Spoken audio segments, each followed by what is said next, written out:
जरा सोचिए, क्या इंसान बिजली को कंट्रोल कर सकता है?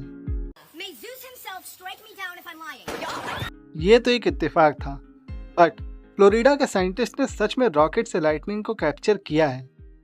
आज के इस एपिसोड में हम जानेंगे ये कैसे मुमकिन हुआ, क्यों किया गया और इसका फ्यूचर क्या हो सकता है। तो इस वीडियो का एंड तक ज़रूर देखिए और चैनल को सब्सक्राइब करके नोटिफिकेशन बेल को ऑन कर दीजिए। सबसे पहले ये समझते हैं कि लाइटनिंग होती क्या है। देखो, जब बादल आपस में टकराते हैं तो उनमें पॉजिटिव और नेगेटिव चार्ज बन जाते हैं, बिल्कुल वैसे ही जैसे आप कपड़े रगड़ते हो और छोटी सी चिंगारी निकलती है। लेकिन क्लाउड में ये चार्ज मैसिव स्केल पर होती है।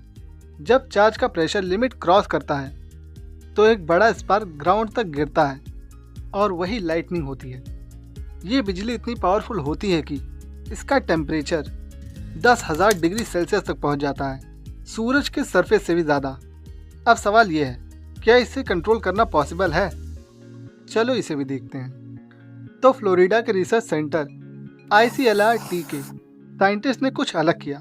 उन्होंने रॉकेट यूज़ किया जिसके साथ एक पतली कॉपर वायर जुड़ी थी।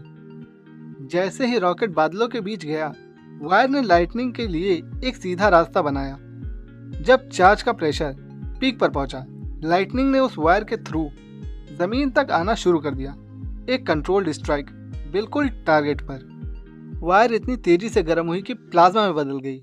ये बिल्कुल नेचुरल लाइटनिंग जैसा ही था, पर इस बार साइंटिस्ट के कंट्रोल में। ये एक्सपेरिमेंट एक या दो बार नहीं हुआ, पिछले 22 सालों में 456 बार किया गया है। हर साल लगभग 21 रॉकेट यूज किए गए हैं। पर फ्लोरिडा ही क्यों? क्योंकि अमेरिका का लाइटनिंग कैपिटल है फ्लोरिडा। सबसे ज़्यादा लाइटनिंग स्ट्राइक्स इसी रीजन में होती हैं। गर्मी, ह्यूमिडिटी और फ्रीक्वेंट थंडरस्टॉर्म्स ने इस जगह को परफेक्ट बना दिया रिसर्च के लिए। इस रिसर्च का यूज 3 इम्पोर्टेंट फील्ड्स में किया जा रहा है। बिल्डिंग की सेफ्टी में लाइटनिंग रॉड्स और सर्च प्रोटेक्शन को डिज़ाइन करने में ये डाटा हेल्प करता है। एयरक्राफ्ट सेफ्टी, प्लेन को लाइटनिंग रेजिस्टेंट बनाना और पायलट के लिए सेफ फ्लाइंग जोन डिफाइन करने में मदद करती है। और इलेक्ट्रिक ग्रिड्स, बिजली की सप्लाई को लाइटनिंग से होने वाले डैमेज से बचाया जा रहा है। ये डाटा अमेरिका के लिए ही नहीं, हमारे भारत के लिए भी यूजफुल है। भारत में लाइटनिंग हर साल 2500 से ज़्यादा लोगों की जान ले लेती है। NDMA के डाटा के मुताबिक स्टेट जैसे उड़ीसा में लाइटनिंग सेफ ग्रिड्स डेवलप की जा रही हैं। फ्लोरिडा की रिसर्च भारत के लिए भी काफ़ी वैल्यूएबल हो सकती है।